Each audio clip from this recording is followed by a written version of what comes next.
Ici la place commerciale. Voiture épelée, ligne à gaz et ça là qui wana. Non. Oh là là, Seigneur. Seigneur.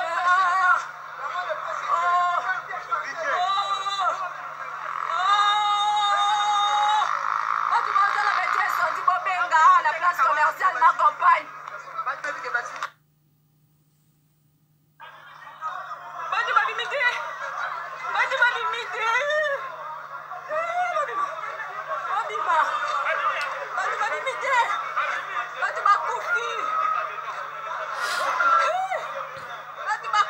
Ici la place commerciale.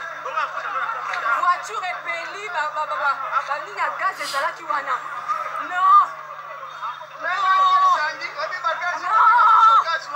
Oh là là, Seigneur. Seigneur.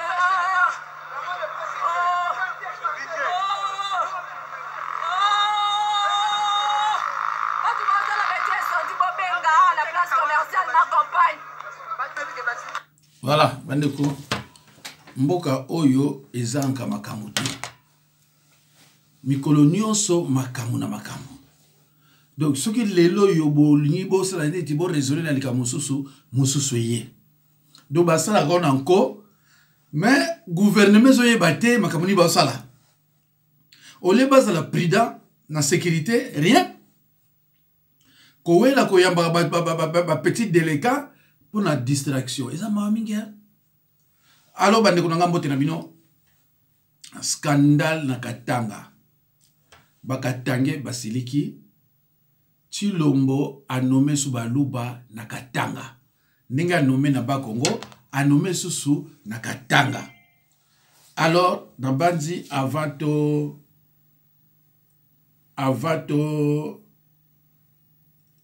loba otoko loba to luka soki toko mona video yango oyo bakatange basiliki to yokana no bongo to meka loba. La jeunesse du Grand Katanga, nous constatons avec amertume, surtout la récente nomination des maires de ville, bourgmestres, les AT et les ATA. 3 cas des gens qui sont nommés dans le Grand Katanga proviennent de l'espace Grand Kassai. Là, nous disons, nous les Katangais, non. Les Katanga ne doivent pas être une colonie de l'espace Grand Kassai. Nous avons constaté les nominations qui sont faites au niveau de l'espace Grand Kassai. Il n'y a même pas un Katangais qui est pris comme un chef d'avenue.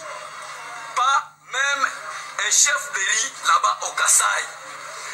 À Kananga, à Mbushimai, à Mouineditu, à Mupompa, à Ngandanjika, on ne trouve aucun Katangais chef de riz là-bas. Mais ici chez nous, nous trouvons les bourgmestres qui sont kassaïens, les maires qui sont kassaïens, bon, les chefs des territoires qui sont kassaïens, nous ne pouvons pas accepter ça. Les Katanga ne doivent pas être une colonie de l'espace Grand Kassai. Et ce que nous demandons aux gens qui sont à Kinshasa, ils doivent ipso facto annuler cette ordonnance. Ils doivent annuler cette ordonnance.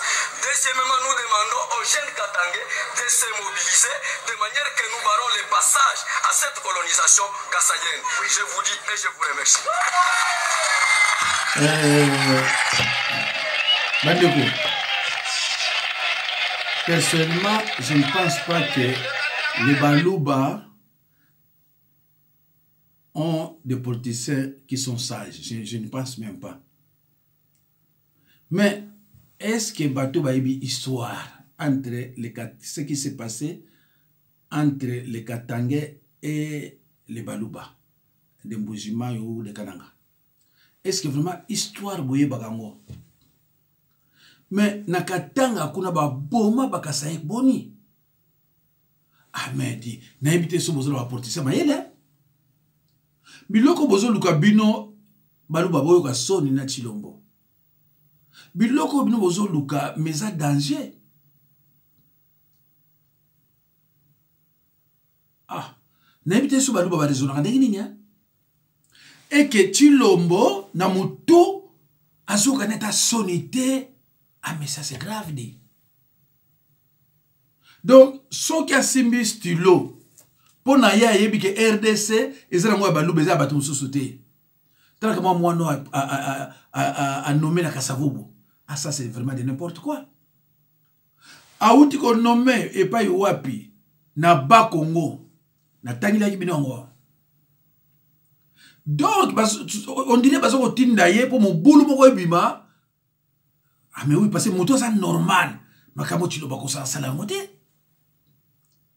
Les baluba s'ils étaient des gens intelligents.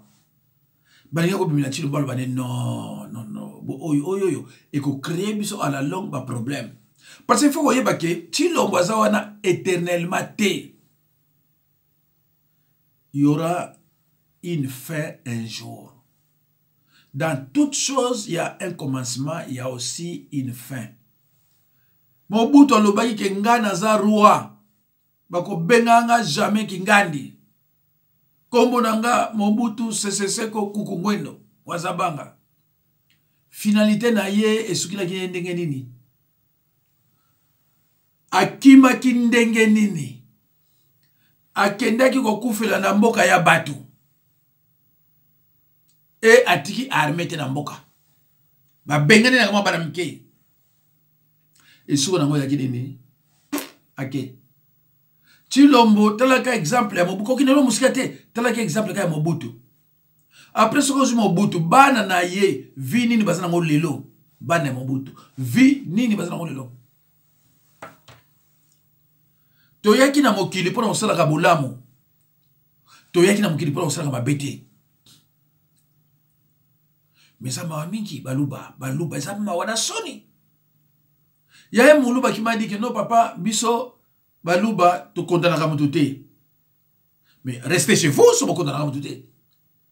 Alors binanga même muluba ça m'a bé biso condamna ka muluba té. Mais restez chez vous pour aller vous dans la province sabato. C'est le peuple nomade au vana na mboka na été ça baluba. Que nous kuta na ba Congo tondi na mboka na bino ba Congo ba té. Que nous t'en Équateur bozakuna na mboka na bino ba tokote bazati.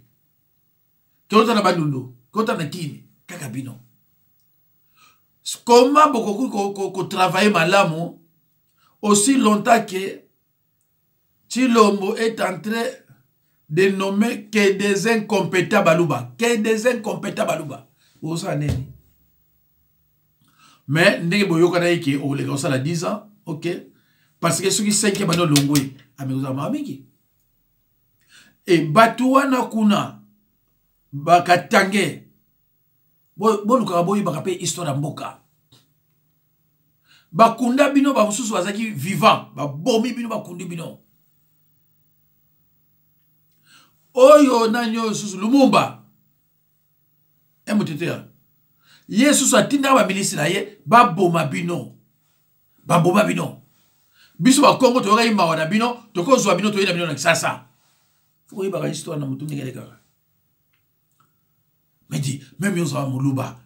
Mais pona nini azu ba Congo te na ba katange a nommé bango na mbujima ite tina kananga.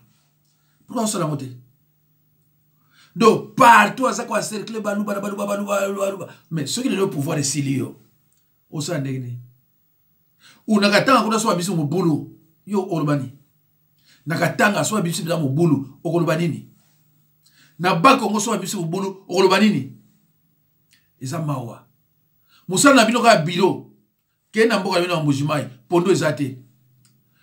Kasai, seule province eza improductive.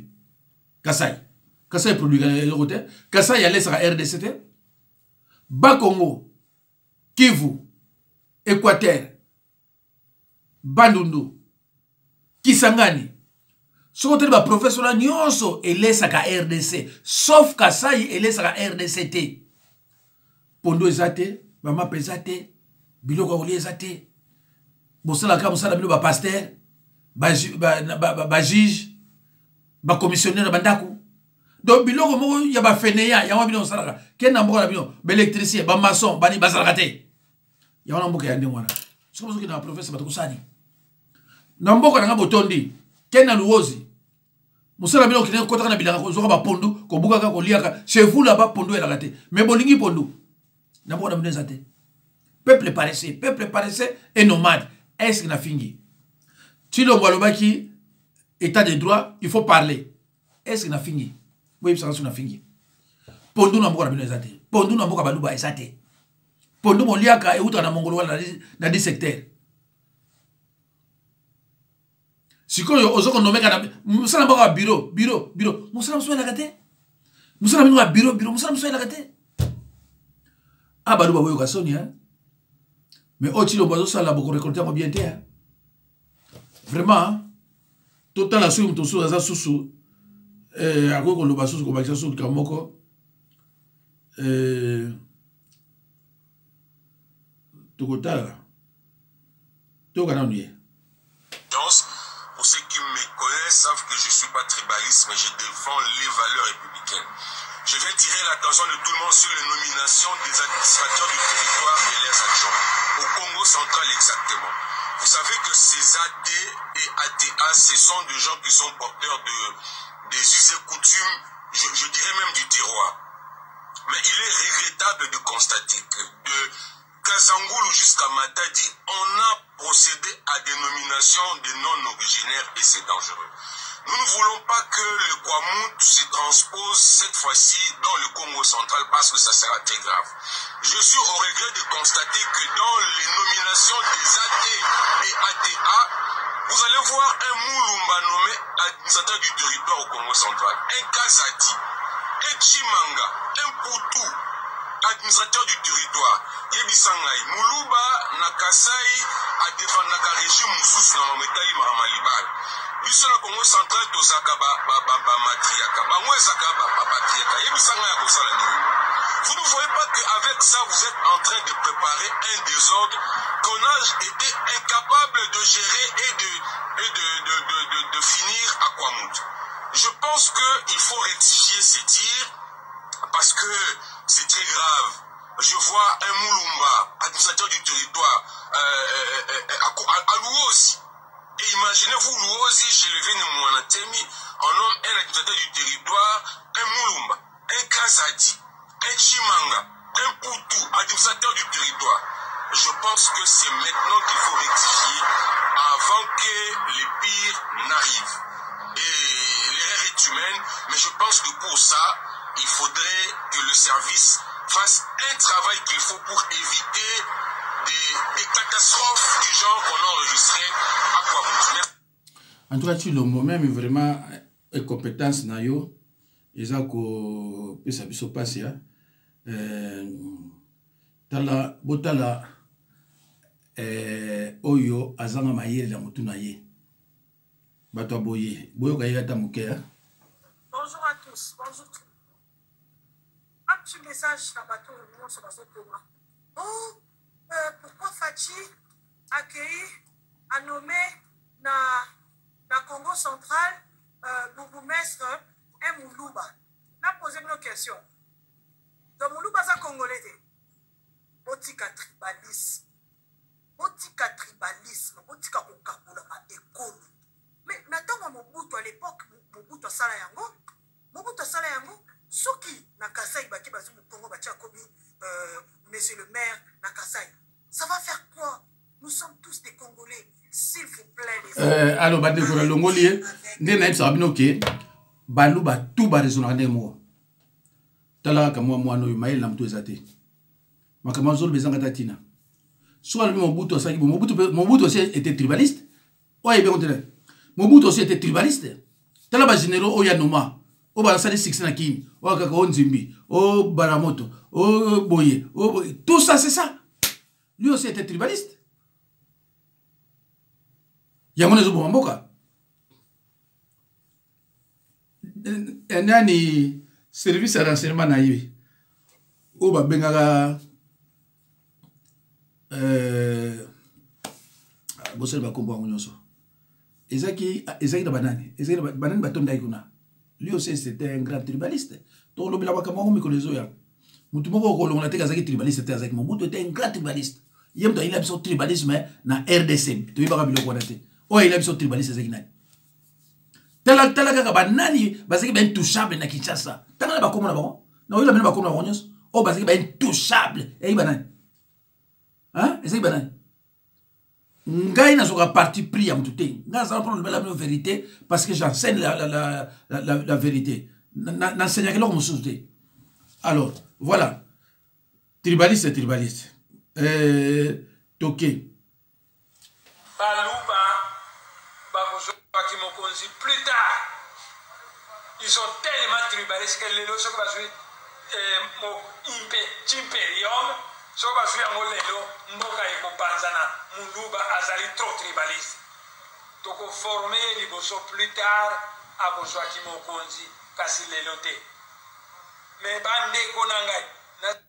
Alors oyo monate malobi on a 2016 hein dans 2016 donc pour na biso ba congolais batu wana ba yebaki po bazwa Chilombo baki noko tshaya wana parce que un vrai congolais a ko voter Muluba te. Pourquoi ko voter Muluba te? Ce n'est pas que tolinga ka yete parce que to yebiye comme preuve botala yangwana. La preuve là comme preuve botala. Ata kutu ozana motema mabe koleka satana mais oko sala bilo wanete ozo bebi samboka parce que incompétence de monani mboke sota bolate ozo nomeka balu ozo lipe bien comme ça tambo longwa minoko na bino bokanga mo bala moko osali bien nzamba zo tani sabiso ke botika basala boye ba bien que baza ba gestionnaire te payer kufi o mobuta boma kina ndenge na ye bino boye ko subisa suko boma ni susu merci. Alors bandeko total la petit frère ya Chilombo o baba na obenga Etienne Tshisekedi botala ye.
Alo bande on a longoli yango na panzi bomoni azola kisabino ke na yibi botala biloko na sali me muta okangaza na ite ayebi ke muta okanga ye asate bomoni mutu balaki na vinini ye dande kuna balaki na vinini tala lelo azobanga na ye pe te ayebi mpe ke bakokanga ye te do ayebi ke moto akokanga ye aza te eza mawa bandeko na ngai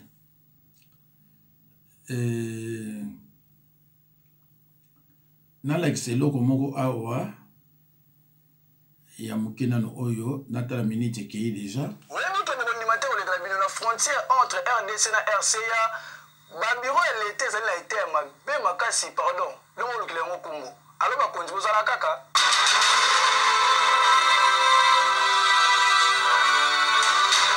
tozali na village Kambo na province ya Nord Ubangi frontière nde kaboli République démocratique du Congo na RCA koka mwandenge totamboli awa tokuti babiro ya leta na eta oyo bozali komona oyo batie na ngarboye ezali babiro botala bino moko bakomi DGDA mosusu wana mesa wana bakomi OCC sikota lisu badesine na kata OCC wana kokamwa na mopanzi wana pe ezali biro kasi rien ke na komona bamesa oyo okokanisa yango mesa banikiselaka mwamba na wenze nzoka nde babiro ya leta botala bino moko na ngambu kuna na se ya nzeta manga bapapa wana bavandi bango nde bazali bato ya hygiène et prévention rien ke na kotala kaka boye okomona ke bakondition na bango ezali mabe tala moto ya hygiène kashi na lati okanisa ndeti asokoli yango fort mpo ezala mwa propre alataka kaka na mesa botala bino moko batie kaka bartigel yango nde eza wana na mopanzi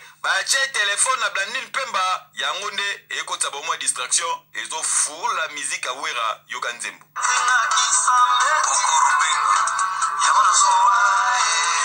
rien ke na kotala kaka elingi kolakisa ke frontière entre République démocratique du Congo na RCA ezali passoire po bajan oyo bazali kosala awa soki kaka bapropose bango monta moko modele bakotika bato bakota na biloko na bango wana ide te yoka communication biso normalement tozali programme d'hygiène aux frontières tozali awa mpona koassire sécurité sanitaire tozokouta Guado awa à peu près 18 km aller-retour 36 km alors badifficulté toza na yango awa banda tobanda mosala mbongo mpenza lokola prime nationale tozwaka te Papa Jean bozali na problème ya nini matériel na mosala ezali tozokobikila kaka na ndenge wana olobi matériel na mosala ezali tozokobikila kaka na ndenge wana bakonzi ya mboka kobanda na bakonzi ya OCC DGDA na bato ya hygiène aux frontières botala condition bato na bino bazali kosalela eza mabe awa ezolakisa ke frontière oyo ekotisa mbongo ebele te mpo soki ezalaki bafrontière oyo ekotisa mbongo ebele bongo bomona batie bato ya veste ya normal te ekei bandeko na soni na soni nalingi tolandela mo eloko moko awa. Je vous le lis tel que je l'ai reçu. Air Kasaï semble que ça appartient à la Russie. CAA Belgique. Serve Air Indien. Excusez-moi, soyez indulgent, je n'ai pas vérifié les informations.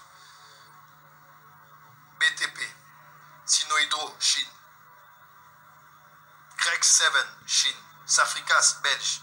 Demacto européen. Mining KCC Suisse. Furume chinois. 7 Chine. Safricas Belge. Demacto européen. Mining KCC Suisse. Furume chinois. Ivanhoe Canada. Banque EcoBank Togo. Equity Kenya. Standard Bank Afrique du Sud. Access Bank Nigeria. FN Bank Nigeria. Sophie Bank Liban. Solidaire Bank Liban. Agroalimentaire Sokin Liban. Alliance Business International Ex-Congo Futur Liban. Grande Canadian Pure Inde. American Water Liban. Eden Chine. Bralima Hollande. Bras Congo France. Assurance Activa Cameroun. Rossure Inde. Sunu Assurance Afrique du Sud. Sonas RDC. Je ne ferai pas de commentaires. Meubles Orca Liban. ITA Maroc. Communication Vodacom Sud-Afrique UK. Airtel Inde. Orange France. Africell américain libanais.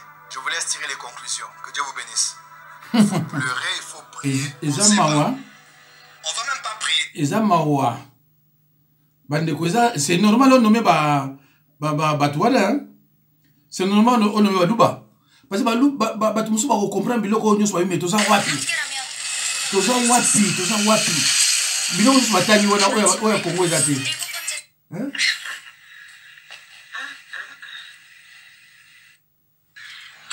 mboka mobimba ezangi respect likolo ya président ya kijingijingi lokola ya Faci Beton na bino. C'est seulement les mouches qui peuvent suivre Faci parce que c'est un caca qui pue tellement. Hein? Dozako yebisa bino boyoka te. Siko awa nani Kagame yebisi bino ke Faci a gagné élection te. Siko bolobini. Boyebisa biso bolobini. Parce que ça les kaputo bisa buto depuis kala. Faci a gagné l'élection te. Mais c'est 15%. Bolo ba fouin kaka, bolo ba kaka fouin Kagame bimisa la bino ba résultat. Parce que Kagame azalaki président ya Union africaine na ba élection ya Congo. N'est-ce pas? Bobo sani. Bolo ba fouin siko Kagame bimisa la bino ba résultat. Na ba deal na bino. Parce que Kagame akolo bango papa te. Kagame ne peut pas dire seulement ça comme ça dans sa bouche. Ayebi biki bokebe ko sala deal. Ayebi ke deal wana kangi bino na mabindi na bino likolo ba deal na bino. Bino batia Faci na bino bolo bakaka fouin. Kagame bimisala bino ba résultat na bino ya 15%. So yo saba kongole tolobi wana maloko ekotonda. Yo ka bino ba muscle maloko ekotonda. Kagame ye wana lobi. Kagame le girafe. Nzinzi. Bomole ngungi. Tobenga Kagame ngungi ti. Mengungi ya Kagame bima bakwanga. Tala Kagame ninga bimi bakwanga. Ngungi ya bima bakwanga. Bolo bafui ame misaluno 15% na bino. Oyo soni ya modele ya boye penza na zoko kate. Soni ya modele ya boye na zoko kate. Soni ya modele boye. Donc penza les pays. Donc en tout cas non. Pays na biso koya na tomanoka sana tango kabile koya kame oyo modele oyo. Non, c'est pas possible. Tozo c'est la Taliban. Kagame tiamino misapi na masoko. Kagame tiamino misapi na masoko et puis abimisi musapi na lumbisi bino ya ngomoko la sibino boyo ka solo na ngode ngezali bino moko. Mais c'est 15%. A rappelé bino ke bo gagner ba élection te. Ya quel soni. Faci Mobali ya Tchanana, président ya Tchanana. Le président qui est suivi par les mouches. Mouche kaka, les gens bêtes qui peuvent seulement suivre ces messieurs-là dès le départ. Batuka ya zoba de bakolanda Faci Beton. Bien sûr, nye balanda kamoka kana ba mouche, ni na ngoko landa susu mouche. Et puis ça susu tosoki ba mouche fandeli nyei yango, si ma nyei yango sko bandiko bimisa sko ba magot. Voilà ce qu'on va magoti de bandisco kobima. Wana ndesco ba bêtise siko. Pour kongole ba landa ki tellement ba onde bandinzi. Ba faneli tellement nyeina ba ya tellement siko ekomi ko bisa ba magoti. Donc ekomi ko bimisa magoti ko to ba benga onde ni na lingala.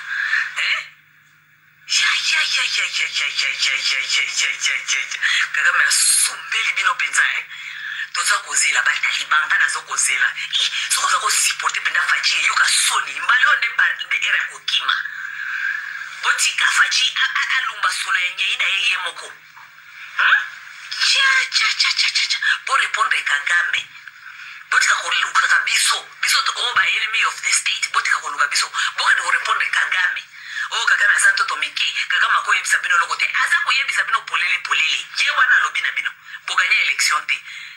Qu'est-ce qui peut être plus méchant que ça? Pour gagner l'élection, mama yake na mama wanje. Leo mamoko ba Rwanda balobaka mama wanje. Les frères partenaires fiables. Faci Beton. Ngana zozela kaka batu ya Faci Beton. Baya koyebisa biso bakoloba na Kagame nini, Faci akoyebisa Kagame nini, parce que Faci. Bokoyebisa Kagame nini. Mbalo bokoyebisa nini. Parce que mbalo alobi na bino directement. Poli bosota tango alobela ka Congo, bolekisa kango kaka no, diplomatie, toloba kaka ndenge wana toloba kaka ndenge alobeli bino directement ke boganya ba élection te. botia foin abimisala bino ba résultat la bino il y a 15% na kati ya tiroir parce que ce qui est sûr Kagame connaît quelque chose parce que na tangu ya élection ne Kagame azalaki président ya Union africaine ça veut dire il en connaît quelque chose bolo parce qu'au foin abimisala bino ba résultat la bino i mabu ya soni penza nayoki pare nyakiro akende koloba kuna na Londres nano alandi video wana te po mikolo makambo ya politika kongoza kodekutenga makasi nayoki kenyakiro akikoloba kuna na Londres alobi ke ba M23 tozali atake na M23 nano alandi video wana te nayoki kanenge balobi mais ngana alobi boye nyakiro c'est depuis kana yakolo komikolobela makambo ya mboka na ete nyakiro c'est depuis kana nyakiro komikolobela makambo ya Congo nyakiro keba na yo makambo ya Congo etali yo te parce que yo ozali trafiquant ya ba organe ok nyakiro ozali trafiquant ya ba organe parce que les Congolais ne comprennent pas beaucoup de choses nyakiro ozali trafiquant ya ba organe nyakiro n'a rien à nous dire elle n'a qu'à shut the fuck up. Il faut que Nyakero Kangambanga na ye a jamais dit a continuer kolambela ka fachi ba fufu na ba pondu po yende akomisa fachi boy. Mutapesa fachi diabete eza Nyakero. Oui. Mutapesa fachi diabete mutakomisa fachi boy, mutakomisa fachi handicapé azoko ka kotambola lusu malamote, mutakomisa fachi na ba tension eza Nyakero kolambela ka ye n'importe quoi. 30 jours, c'est le temps qu'il faudra pour réussir à réduire votre stress. La vérité triomphe.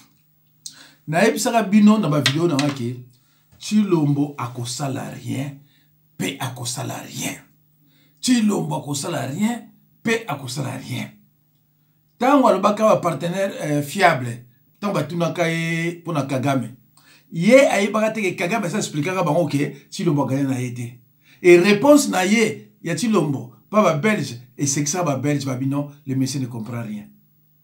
Siko tala Rwanda basala kana surtout muselekete wana basala ni kamera ete Kagame tala siko abimisi bino na poisa. Abimisi bino na poisa alobi le monsieur n'a pas gagné aux urnes.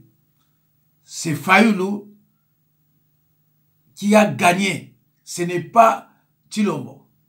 Fayulu est sorti victorieux. Et voilà. Voilà. Si vous avez Kagame, si vous avez Kagame, vous avez des documents, tout. Parce qu'il y a un président, il y a l'Union africaine à l'époque. Il y a tout. Ce qui peuple a voté, qui a une incompétence, mais incompétence, n'a pas preuve avec suffisance que tu n'as pas été élu par le peuple. Population élue. Il y a une incompétence. Parce que